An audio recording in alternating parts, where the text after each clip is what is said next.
I model Santa Fe's Alma branch in Kansas as it was in May 1943. I'm a strict prototype modeler. I was at one time going to model Raton Pass, and I wrote a book about it, and then I realized I'd not have enough time, space, or money to build such a layout. So I needed a branch line to model, and at one of the Santa Fe conventions, I asked a friend what line I should model, and he said, well, model the Santa Fe branch or model the Alma branch. And I said, the Alma branch, what's that? He says, well, I was going to model the Alma branch, and I'll send you all my stuff. So that started me back in 1983. So let's move to the next slide.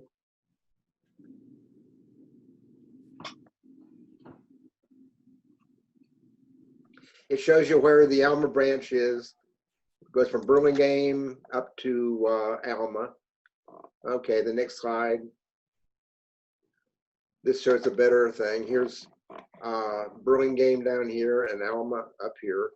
It was 33 1/3 miles. Do the next one, please. So I don't want to spend too much. This is just a profile of the layout. I mean, the layout, the railroad. It had a fairly steep grade, 1 1/3%, and occasionally the train needed to be double-headed if it was a big cattle extra. Okay. Here's my layout. I had a layout.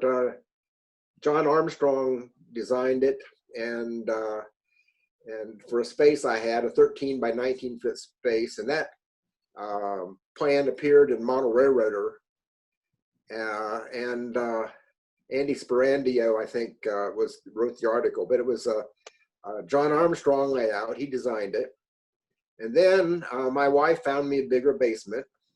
And so I got John Armstrong to design me another layout to fit that space, which is 22.5 by 30 feet. And this is the layout that John Armstrong designed. And this appeared in Model Railroad Planning back in 2008 or something. Okay.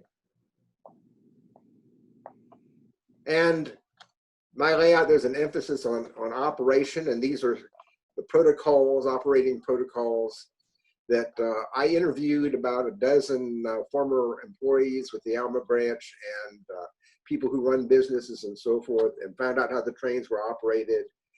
And so we run the train from Burlingame to Alma. I have a train crew. I invite them over for lunch, and one of the three people, and one of them is the engineer, one of them is the conductor, and one of them is the engineer. Okay, next. This is the timetable.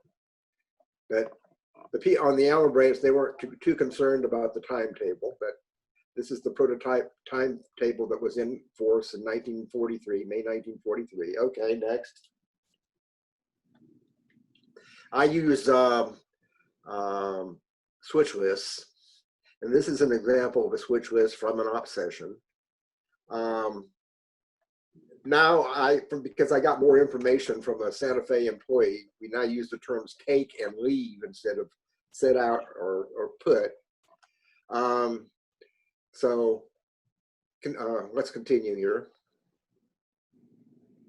At every station, I have one of these diagrams, so my operators know where they are and which way they're going. On my layout, they have a line that goes out this way to Emporia, and another line that's out to Topeka, and then the Alma branch comes off this way. Next. Okay, this is a prototype scene. We're going, this is shows Burlingame, a water treatment plant, the water tank, the depot, the grain elevator. So this is where the Alma branch starts. Okay, next. This is a Behringer photo. Okay, this is the depot at Burlingame, painted in the yellow and green scheme. Okay, here we are on my layout.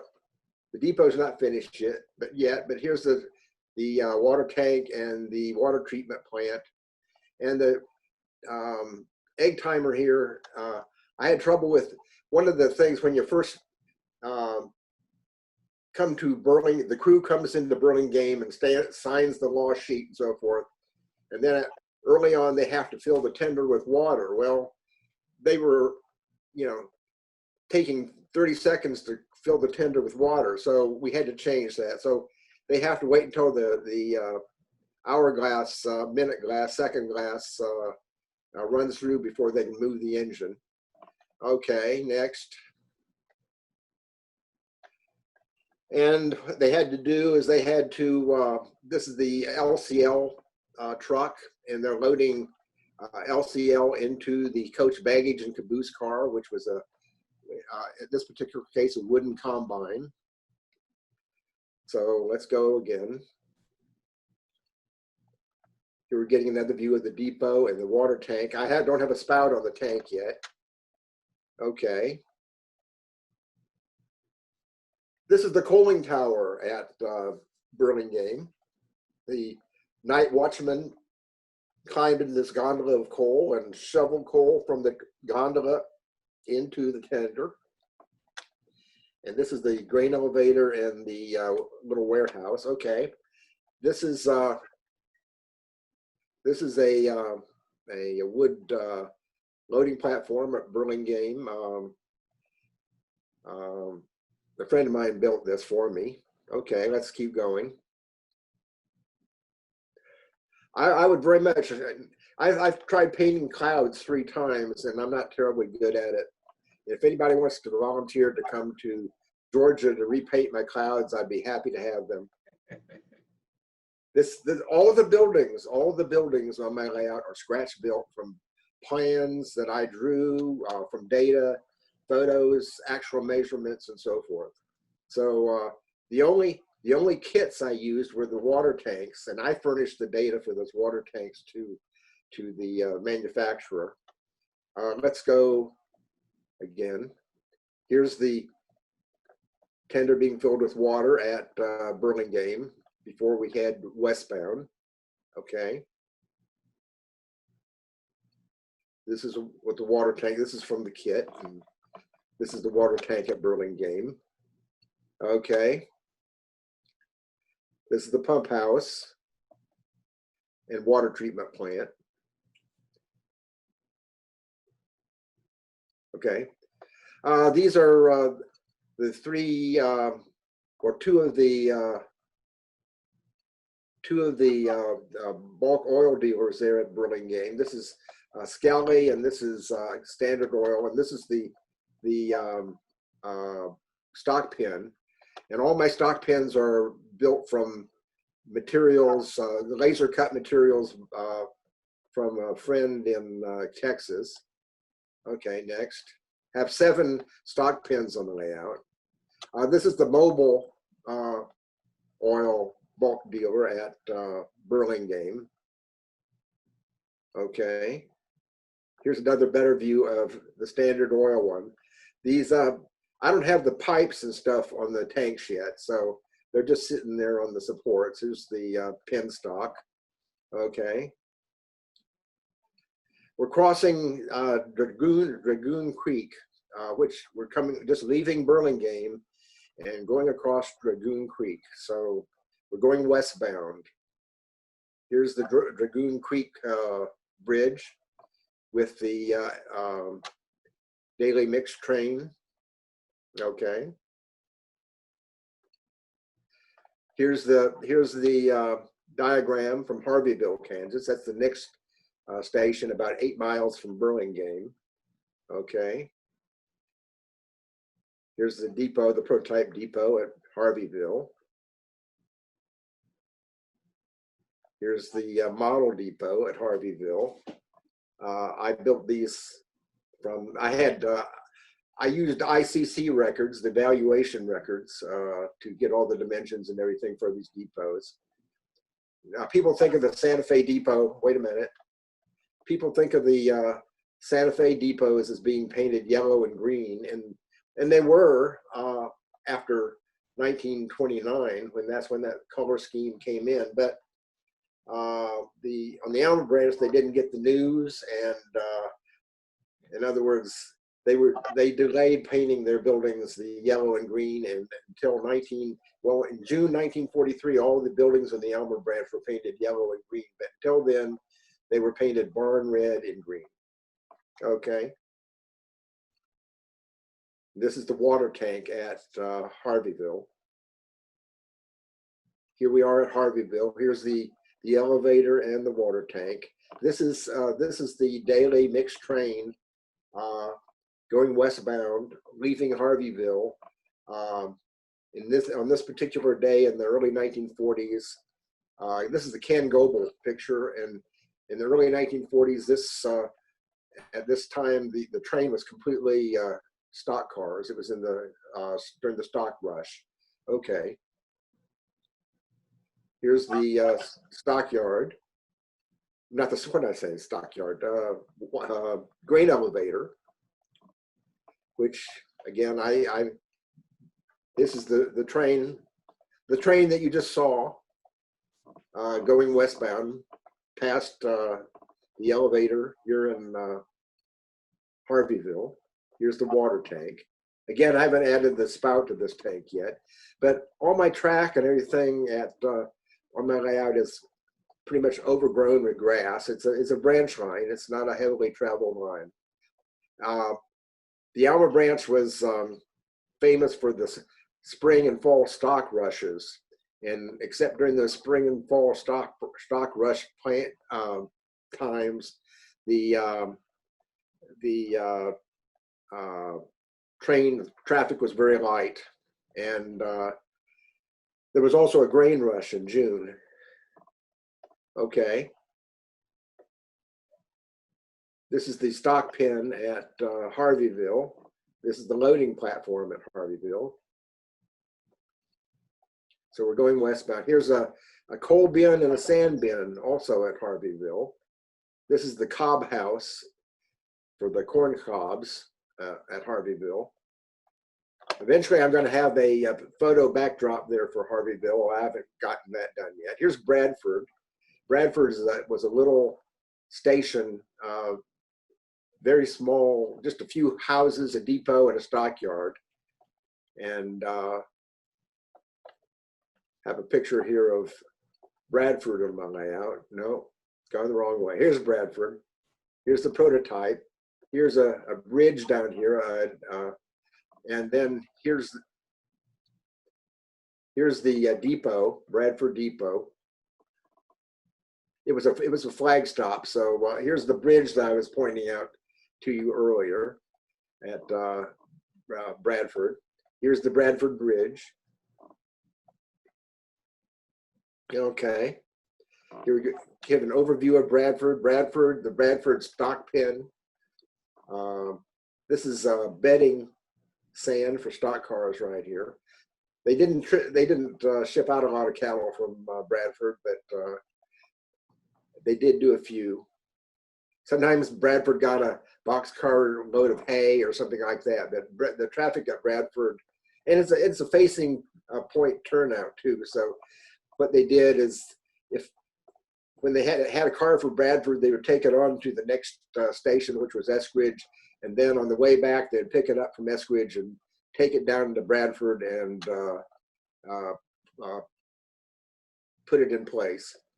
Okay, this is the diagram for Eskridge, Kansas. Okay. Here's the Eskridge Depot.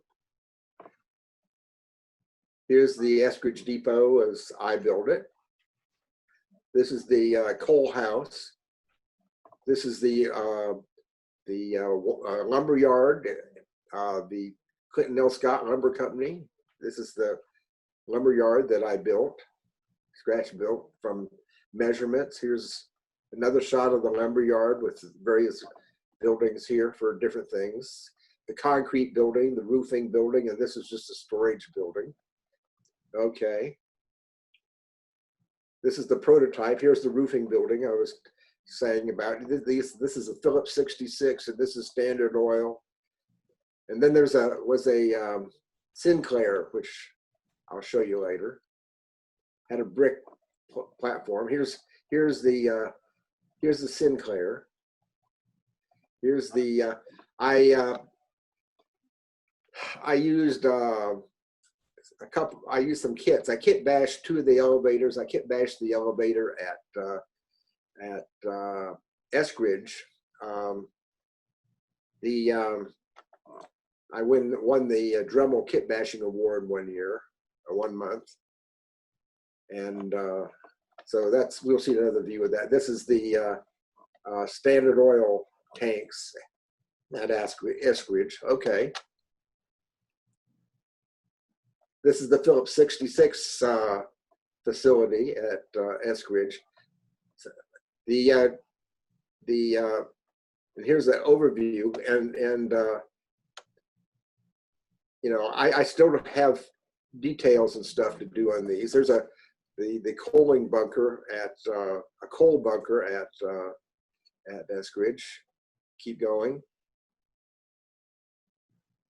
Yeah, see, this is the kit bashed elevator. I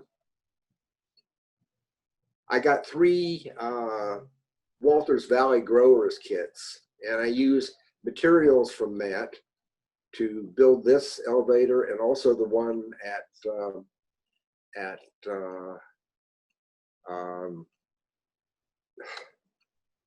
what was the town we were just at?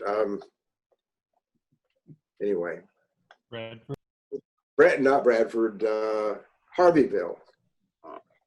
Okay, here you can get a better idea. The coal bunker. The lumberyard sold coal. The lumberyard sold sand. The lumberyards sold all sorts of things. In fact, the lumberyard is still there, but it's not called Clinton L. Scott. It's simply called Eskridge Lumber Company. These 2 buildings down here, one of them's a warehouse and one of them's a granary. And here's the stockyard. Here's we're leaving. Okay, that's the prototype stockyard. Here we're leaving Eskridge, going over this fill here, going up grade, this steep grade. Here's that the stockyard at Eskridge. I guess I had got it out of order there. Let's go. I didn't have much space to build the stockyard, so we got this long fence here against the backdrop, and here are the chutes. Okay, this is the warehouse, and this is the granary. Do a lot of switching at Eskridge. Here's a little shed for maintenance away. Eskridge Hill, that was the steep grade. Like I said, it was 1 1/3% going westbound. Here's that train, the one I showed you a picture of with leaving Harveyville, and the whole thing was stock cars. I think there's 15 stock cars, and the coach baggage and caboose car here on the end. Okay. Here's Eskridge Hill in my layout.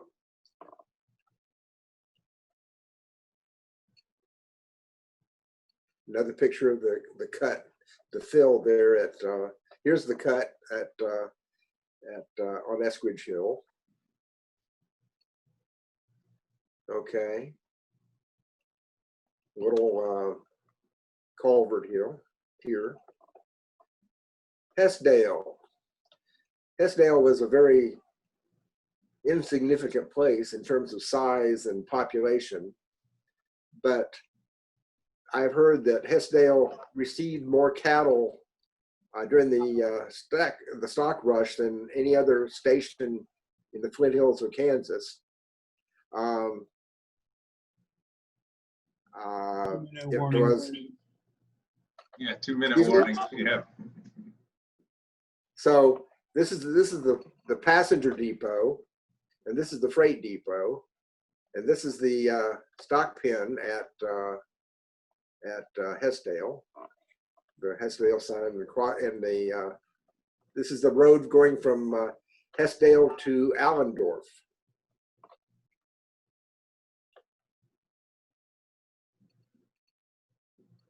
This is, you're talking about the Flint Hills of Kansas. Well, these are the Flint Hills. Those are the hills that made the grade steep from Eskridge to going westbound, and also going back eastbound, but not as steep eastbound. Here's the part of the actual stock pen at Hessdale. They had this truck cab. Oop. Got to go back. They had this truck cab here mounted on the fence where the conductor could sit and do his paperwork while they were unloading or loading cattle. And so I've got that. I can't remember. Go back again farther to the next one. Yeah, here it is. So here's the truck cab on my model. All right, we can keep going. Allendorf. And as you can see, wait a minute, gone too far. Got less than 30 seconds. Okay, Allendorf, this is, you can see the Can you vegetation. restart the meeting so we can continue on? Well, we're almost finished. Okay.